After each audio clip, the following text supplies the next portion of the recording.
आज हम प्रेरितों के काम अध्याय 18 में वचन 19 से 28 और अध्याय 19 में वचन 1 से 41 का अध्ययन करेंगे। अध्याय 18 में वचन 19 से 28। उसने इफिसुस पहुंचकर उनको वहां छोड़ा और आप आराधनालय में जाकर यहूदियों से विवाद करने लगा। जब उन्होंने उससे विनती की, हमारे साथ और कुछ दिन रह, तो उसने स्वीकार न किया, परंतु यह कहकर उनसे विदा हुआ, यदि परमेश्वर ने चाहा तो मैं तुम्हारे पास फिर आऊंगा। तब वह इफिसुस से जहाज खोलकर चल दिया और कैसरिया में उतरकर यरूशलेम को गया और कलीसिया को नमस्कार करके अन्ताकिया में आया। फिर कुछ दिन रहकर वह वहां से निकला और एक ओर से गलातिया और फ्रुगिया प्रदेशों में सब चेलों को स्थिर करता फिरा। अपुल्लोस नामक एक यहूदी, जिसका जन्म सिकंदरिया में हुआ था, जो विद्वान पुरुष था और पवित्र शास्त्र को अच्छी तरह से जानता था, इफिसुस में आया। उसने प्रभु के मार्ग की शिक्षा पाई थी और मन लगाकर यीशु के विषय ठीक ठीक सुनाता और सिखाता था, परंतु वह केवल यूहन्ना के बपतिस्मा की बात जानता था। वह आराधनालय में निडर होकर बोलने लगा, पर प्रिस्किल्ला और अक्विला उसकी बातें सुनकर उसे अपने यहाँ ले गए और परमेश्वर का मार्ग उसको और भी ठीक ठीक बताया। जब उसने निश्चय किया कि पार उतरकर अखाया को जाए, तो भाइयों ने उसे ढाढ़स देकर चेलों को लिखा कि वे उससे अच्छी तरह मिले, और उसने वहां पहुंचकर उन लोगों की बड़ी सहायता की जिन्होंने अनुग्रह के कारण विश्वास किया था, क्योंकि वह पवित्र शास्त्र से प्रमाण दे देकर कि यीशु ही मसीह है, बड़ी प्रबलता से यहूदियों को सब के सामने निरुत्तर करता रहा। 26वें वचन में हम देखते हैं कि जब प्रिस्किल्ला और अक्विला ने अपुल्लोस को सुना, तो वे उसे अपने घर ले गए और उसे मसीह की शिक्षाओं को अच्छी तरह समझाया। अपोल्लोस सिकंदरिया का एक यहूदी था, जो शास्त्रों में निपुण था और आराधनालय में प्रभावशाली ढंग से बोलता था, लेकिन वह केवल यूहन्ना के बपतिस्मा के बारे में जानता था।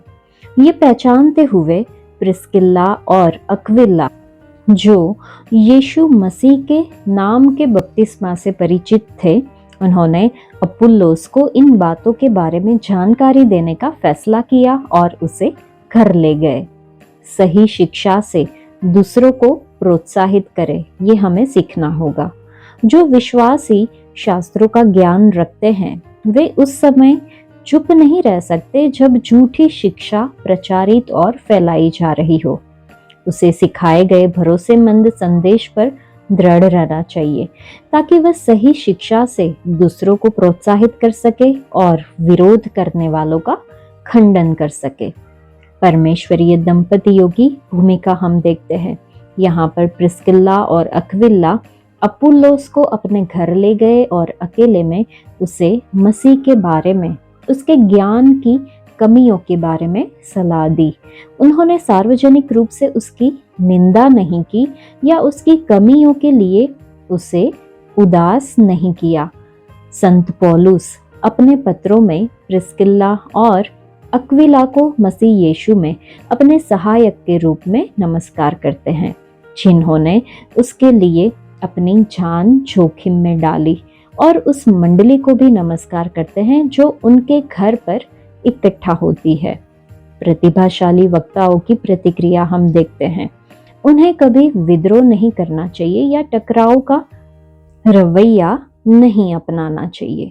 चलिए हम सब पवित्र आत्मा का मार्गदर्शन मांगे, ताकि सही सिद्धांतों का प्रचार किया जा सके, और हमें अपने धर्म ग्रंथ सिखाने वालों को अपने लापरवाह रवैये से उदास नहीं करना चाहिए, लेकिन शास्त्रों पर गैर धमकाने वाले तरीके से चर्चा करनी चाहिए, ताकि सविश्वासियों की आत्मिक समझ पर्याप्त और सटीक हो जाए, जो परमेश्वर के वचन पर आधारित हो, और मंडली के विकास में परमेश्वरीय दंपतियों की भूमिकाएं हैं। सब कुछ उनके सम्मान और महिमा के लिए होना चाहिए।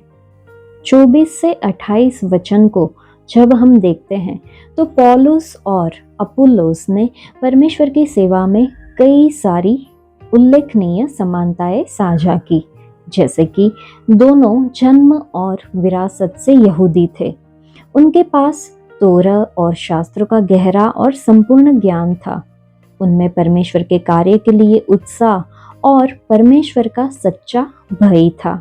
दोनों ने यहूदियों का सार्वजनिक रूप से जोरदार खंडन किया, शास्त्रों से साबित किया कि यीशु ही मसीह है। पौलुस ने दमिश्क के रास्ते पर यीशु का सामना किया, एक ऐसा क्षण जिसने नाटकीय रूप से उसके जीवन को बदल दिया। उसकी आत्मिक आंखें खुल गई और उसने यीशु को मसीहा के रूप में घोषित उद्धार और पुनरुत्थान के बारे में प्रचार करना शुरू कर दिया। दूसरी ओर अपुल्लोस ने पहली बार मिस्र के सिकंदरिया में रहते हुए यीशु के बारे में सुना। उसने सच्चे मन से तोरा की खोज की और पवित्र शास्त्र के माध्यम से पुष्टि की कि यीशु वास्तव में प्रतिज्ञात मसीहा था। उसने पौलुस की सेवकाई और यीशु के नाम पर किए गए आश्चर्य कर्मों के बारे में भी सुना। इससे प्रेरित होकर अपुल्लोस इफिसुस गया, जहां उसने यीशु के बारे में बड़े आदर और सटीकता के साथ प्रचार करना शुरू कर दिया। हालांकि अपुल्लोस को केवल यूहन्ना के पश्चाताप के बपतिस्मा के बारे में पता था और वह मसीह में हर विश्वासी के लिए आवश्यक पवित्र आत्मा के बपतिस्मा से अनजान था। नम्रता में उसने खुद को प्रिस्किल्ला और अक्विला से और अधिक पूरी तरह से सीखने दिया, जिन्होंने उसे यीशु के उद्धार के कार्य और परमेश्वर के मार्ग की गहरी सच्चाइयों को समझाया। इसके बाद अपुल्लोस अखाया गया, जहां उसने निर्भीकता से अन्य जातियों को उपदेश दिया। उसने यहूदी विरोधियों के साथ जोरदार बहस की और पवित्र शास्त्र से साबित किया कि यीशु ही मसीहा था। अपुल्लोस ने कुरिन्थुस में भी सुसमाचार साझा किया। कुछ समय बाद दुखद रूप से कुरिन्थुस के मसीहियों के बीच विभाजन पैदा हो गया, जिसमें कुछ लोग पौलुस और दूसरे अपुल्लोस के होने का दावा करने लगे थे। कुरिन्थियों को लिखे अपने पहले पत्र में पौलुस ने यह कहकर इस गलतफहमी को संबोधित किया, जो कि हम पहले कुरिन्थियों की पत्री अध्याय 3 में वचन 6 में देख सकते हैं, जहां लिखा है, मैंने लगाया और अपुल्लोस ने सींचा, परंतु परमेश्वर ने बढ़ाया। परमेश्वर के सच्चे कार्य को समझते हुए अपुल्लोस कलीसिया में विभाजन से दुखी था। जब पौलुस ने उसे विश्वासियों को मजबूत करने के लिए कुरिन्थुस लौटने के लिए कहा, तब अपुल्लोस ने विवाद से बचने का विकल्प चुना। फिर भी उसने सुसमाचार का प्रचार जारी रखा और क्रेते सहित अन्य स्थानों पर विश्वासियों को स्थिर किया। अपुल्लोस परमेश्वर के हर जन के लिए एक उल्लेखनीय उदाहरण है। उसका जीवन हमें सिखाता है कि परमेश्वर के सच्चे सेवक को पवित्र शास्त्र का गहन ज्ञान होना चाहिए, सुधार को स्वीकार करने के लिए विनम्र होना चाहिए, सुसमाचार का प्रचार करने के लिए उत्साह रखना चाहिए, अनावश्यक विवादों से बचने के लिए बुद्धिमान होना चाहिए, दूसरों को आत्मिक रूप से मजबूत करने का जुनून होना चाहिए। अपुल्लोस उन सभी के लिए एक अग्रदूत और प्रेरणा के रूप में उदाहरण है, जो परमेश्वर की सेवा ईमानदारी से करना चाहते हैं। 19वें अध्याय में वचन 1 से 41, जब अपुल्लोस कुरिन्थुस में था तो पौलुस ऊपर के सारे प्रदेश से होकर इफिसुस में आया। वहां कुछ चेलों को देखकर उनसे कहा, क्या तुमने विश्वास करते समय पवित्र आत्मा पाया? उन्होंने उससे कहा, हमने तो पवित्र आत्मा की चर्चा भी नहीं सुनी। उसने उनसे कहा, तो फिर तुमने किसका बपतिस्मा लिया? उन्होंने कहा, यूहन्ना का बपतिस्मा। पौलुस ने कहा, यूहन्ना ने यह कहकर मन फिराव का बपतिस्मा दिया कि जो मेरे बाद आने वाला है उस पर अर्थात यीशु पर विश्वास करना। ये सुनकर उन्होंने प्रभु यीशु के नाम में बपतिस्मा लिया। जब पौलुस ने उन पर हाथ रखे तो पवित्र आत्मा उन पर उतरा और वे भिन्न भिन्न भाषा बोलने और भविष्यवाणी करने लगे। ये सब लगभग 12 पुरुष थे। वह आराधनालय में जाकर 3 महीने तक निडर होकर बोलता रहा और परमेश्वर के राज्य के विषय में विवाद करता और समझाता रहा। परंतु जब कुछ लोगों ने कठोर होकर उसकी नहीं मानी वरन लोगों के सामने इस मार्ग को बुरा कहने लगे तो उसने उनको छोड़ दिया और चेलों को अलग कर लिया और प्रतिदिन तुरन्नुस की पाठशाला में वाद विवाद किया करता था। 2 वर्ष तक यही होता रहा, यहाँ तक कि आसिया के रहने वाले क्या यहूदी क्या यूनानी सब ने प्रभु का वचन सुन लिया। परमेश्वर पौलुस के हाथों से सामर्थ के अनोखे काम दिखाता था, यहाँ तक कि रुमाल और अंगोछे उसकी देह से स्पर्श कराकर बीमारों पर डालते थे और उनकी बीमारियां जाती रहती थी और दुष्ट आत्माएं उनमें से निकल जाया करती थी।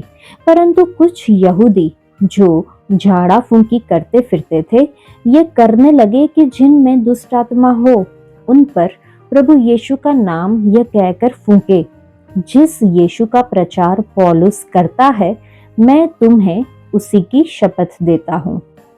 और स्किवा नाम के एक यहूदी महायाजक के 7 पुत्र थे जो ऐसा ही करते थे। पर दुष्ट आत्मा ने उनको उत्तर दिया, यीशु को तो मैं जानती हूँ और पौलुस को भी पहचानती हूँ, परंतु तुम कौन हो?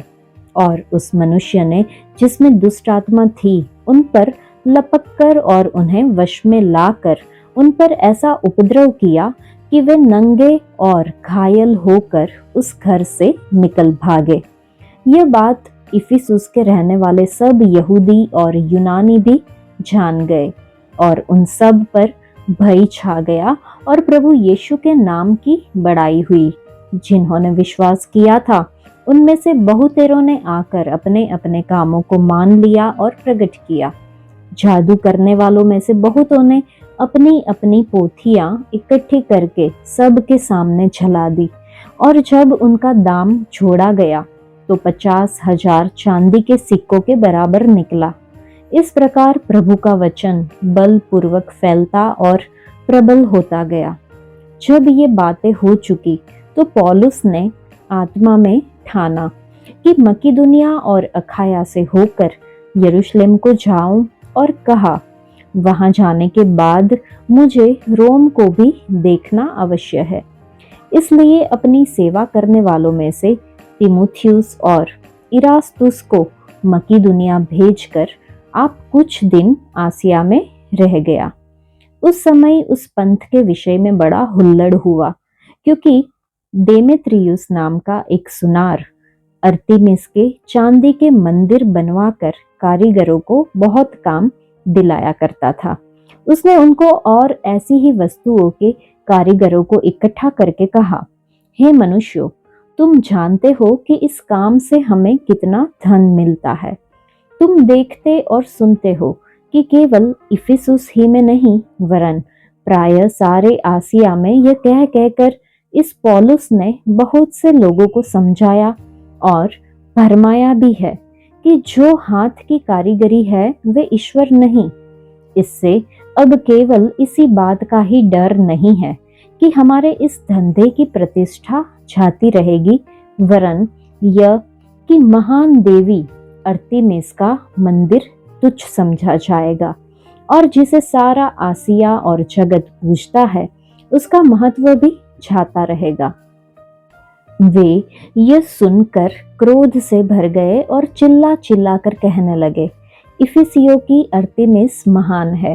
और सारे नगर में बड़ा कोलाहल मच गया और लोगों ने मकिदुनिया वासी गयुस और अरिस्तर्खुस को, जो पौलुस के संगी यात्री थे, पकड़ लिया और एक साथ रंगशाला में दौड़ गए। जब पौलुस ने लोगों के पास भीतर जाना चाहा, तो चेलों ने उसे जाने न दिया।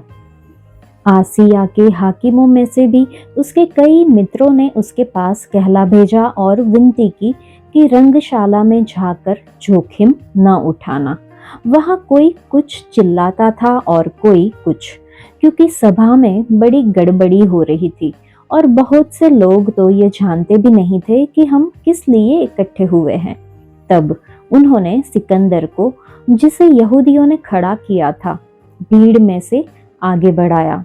सिकंदर हाथ से संकेत करके लोगों के सामने उत्तर देना चाहता था, परंतु जब उन्होंने जान लिया कि वह यहूदी है, तो सब के सब एक शब्द से कोई 2 घंटे तक चिल्लाते रहे, इफिसियों की अरतिमिस महान है।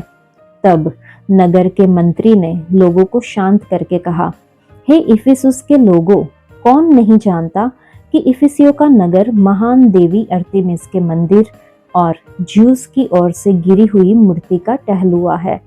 अतः जबकि इन बातों का खंडन ही नहीं हो सकता, तो उचित है कि तुम शांत रहो और बिना सोचे विचारे कुछ न करो, क्योंकि तुम इन मनुष्यों को लाए हो जो न मंदिर के लूटने वाले हैं और न हमारी देवी के निंदक है। यदि देमेत्रियुस और उसके साथी कारीगरों को किसी से विवाद हो, तो कचहरी खुली है और हाकिम भी है, वे एक दूसरे पर नालिश करें। परंतु यदि तुम किसी और बात के विषय में कुछ पूछना चाहते हो, तो नियत सभा में फैसला किया जाएगा, क्योंकि आज के बलवे के कारण हम पर दोष लगाए जाने का डर है, इसलिए कि इसका कोई कारण नहीं और हम इस भीड़ के इकट्ठा होने का कोई उत्तर न दे सकेंगे। यह कहकर उसने सभा को विदा किया। इस अध्याय में दूसरे वचन में है कि उसने उनसे पूछा, क्या तुमने विश्वास करते समय पवित्र आत्मा पाया? उन्होंने उसे कहा, हमने तो पवित्र आत्मा की चर्चा भी नहीं सुनी। जब पौलुस ने कुरिन्थ और इफिसुस के शहरों में प्रवेश किया, तो उसे उत्सुक भीड़ या खुले हाथ नहीं मिले। वह पाप, मूर्ति पूजा और आध्यात्मिक भ्रम से भरे स्थानों में गया, लेकिन वह डर में नहीं आया। वह पवित्र आत्मा की सामर्थ में आया और जहां भी वह गया, परमेश्वर की आग फैलने लगी। कुरिन्थ में परमेश्वर ने उसे अक्विला और प्रिस्किल्ला के पास पहुंचाया, जो साधारण तंबू बनाने वाले थे, जो सुसमाचार में शक्तिशाली सहकर्मी बन गए।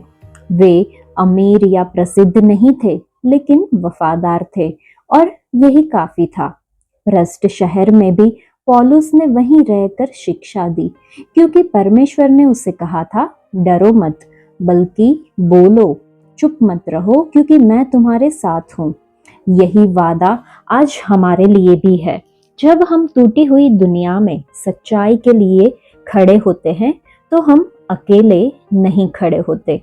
बाद में इफिसुस में पौलुस ऐसे विश्वासियों से मिला जो ईमानदार लोग रहे थे, लेकिन उनमें कुछ कमी थी। उसने उनसे पूछा, क्या तुमने विश्वास करते समय पवित्र आत्मा पाया था? पौलुस ने उन पर हाथ रखे और वे पवित्र आत्मा से भर गए। वे अलग अलग भाषाएं बोलने लगे। उन्होंने भविष्यवाणी की। परमेश्वर की उपस्थिति उन पर आग की तरह बरसी। ये अब केवल विश्वास नहीं था, ये सामर्थ बन गया। आज भी बहुत से लोग इस अंतर में जी रहे हैं। वे विश्वास करते हैं, उपस्थित होते हैं, प्रार्थना करते हैं, लेकिन उन्हें कभी भी पवित्र आत्मा की आग नहीं मिली। प्रारंभिक कलीसिया कार्यक्रमों या मनोरंजन के माध्यम से विकसित नहीं हुआ। ये उन लोगों के माध्यम से बढ़ा जो पवित्र आत्मा से भरे हुए थे। इफिसुस में जब आत्मा ने काम किया, तो अंधकार भाग गया, दुष्ट आत्माएं बाहर निकाल दी गई। जो लोग कभी जादू करते थे, उन्होंने सार्वजनिक पश्चाताप में अपनी पुस्तकें जला दी।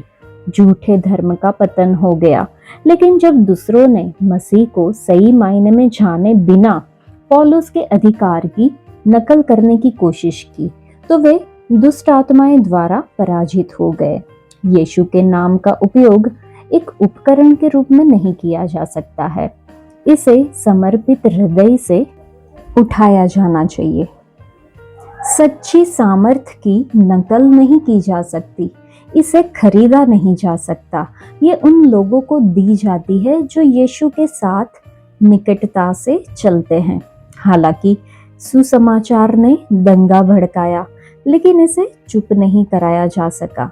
जब पवित्र आत्मा लोगों को जलाती है तो कोई भी विरोध इसे रोक नहीं सकता।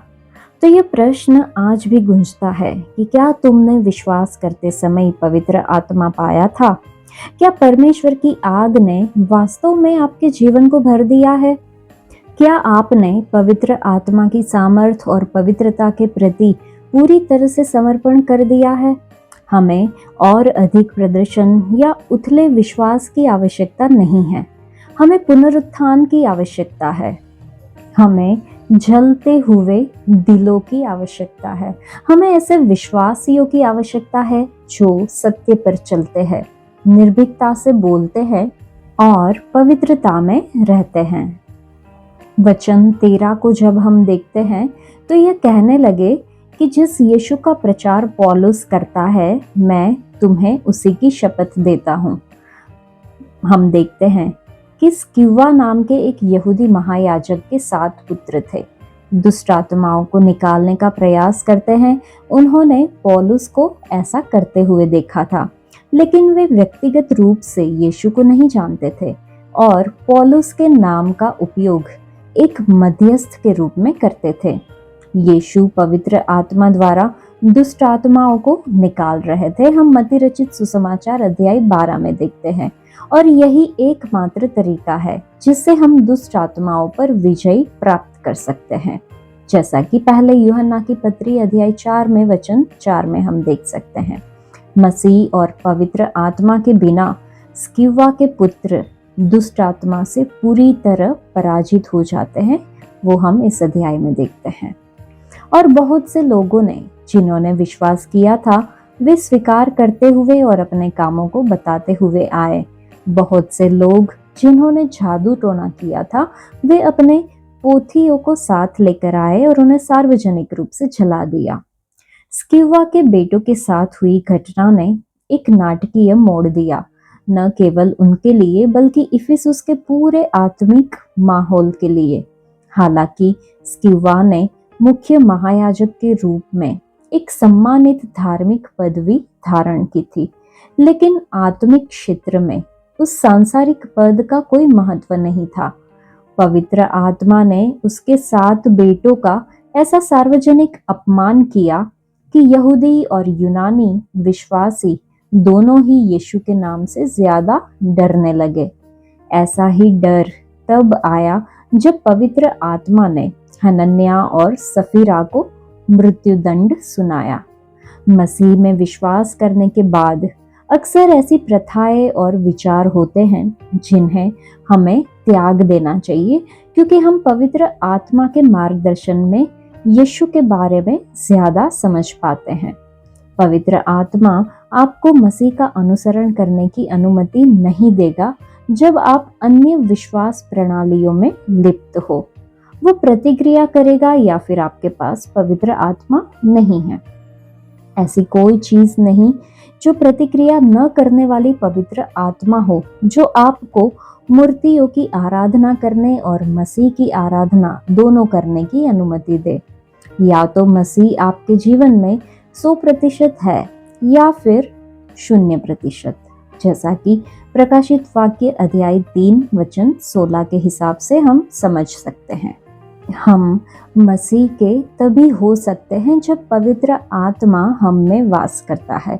हमारे अंदर पवित्र आत्मा का निवास ये सुनिश्चित करेगा कि हम लगातार मसीह प्रभु की छवि में रूपांतरित होते रह रहे हैं। पवित्र आत्मा हमें यीशु मसीह के लिए प्रभावी गवाह बनने की सामर्थ्य देता है।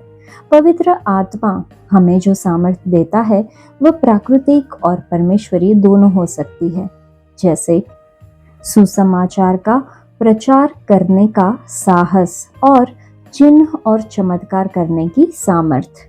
पवित्र आत्मा हमें बाइबल के माध्यम से परमेश्वर के वचन को प्रकट करके सिखाता है। सभी पवित्र शास्त्र परमेश्वर से प्रेरित है। यह हमें ये समझने में मदद करता है कि हमारे जीवन में क्या गलत है और जो सही है वह हमें करना सिखाता है। हम पवित्र आत्मा के बिना परमेश्वर के वचन को नहीं समझ सकते। पवित्र आत्मा हमें मसीह के स्थान पर पवित्र शास्त्र का अर्थ प्रकट करके सिखाता है। तो क्या हम पवित्र आत्मा से भरे हुए हैं, मसीह की छवि में बढ़ रहे हैं और उसके प्रभावशाली गवाह बन रहे हैं? क्या हम पवित्र आत्मा के पवित्र प्रभाव में रह रहे हैं? ये हमें खुद को पूछना होगा। तो इस पूरे अध्याय में हम इफिसुस में पवित्र आत्मा की सामर्थ्य को देखते हैं। पौलुस की सेवकाई का वर्णन किया गया है, जहां उसका सामना ऐसे विश्वासियों से होता है जिन्हें पवित्र आत्मा प्राप्त नहीं हुई थी। यीशु के नाम पर उन्हें बपतिस्मा देने के बाद उन्हें पवित्र आत्मा प्राप्त होती है। उसके बाद वे अन्य भाषाओं में बोलते हैं और भविष्यवाणी करते हैं।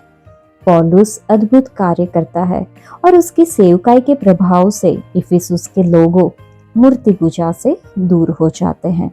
पवित्र आत्मा का स्वागत विश्वासियों के लिए उपलब्ध परिवर्तनकारी सामर्थ्य को प्रदर्शित करता है। झूठे देवताओं की अस्वीकृति मसीह के प्रति सच्ची आराधना और समर्पण के महत्व को उजागर करती है। पौलुस के चमत्कार प्रारंभिक कलीसिया में परमेश्वर की उपस्थिति और सामर्थ्य की पुष्टि करते हैं।